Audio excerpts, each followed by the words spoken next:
Le rendez-vous est inédit. Pour la première fois, le musée des Beaux-Arts de Quimper a accueilli 80 copistes sur une journée.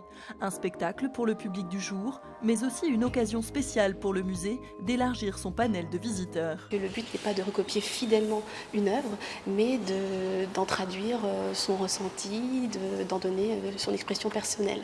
Et il y a des copistes que l'on connaît, mais il y a des personnes que je n'ai jamais vues. Donc c'est vraiment une victoire que de pouvoir ouvrir le musée à tout le monde à travers le biais des arts plastiques et de la copie d'œuvres. Les copistes débutants ou amateurs choisissent leurs préférences parmi 650 œuvres exposées au musée en ce moment.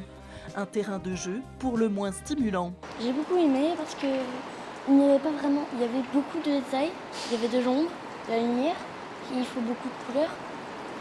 Et j'ai beaucoup aimé le regarder. J'espère en faire une petite dizaine quand même. Ce qui me plaît, c'est un peu la découverte d'un exercice un peu particulier. Découvrir des œuvres et puis s'attarder à la copie comme ça.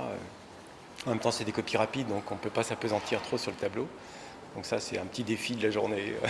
Derrière ce concept se cache Simon Gauchet, un metteur en scène et plasticien soucieux de créer du lien autour de l'art. Alors par exemple, il y a la possibilité de faire des dessins à 2 mains, à 4 mains, à 6 mains.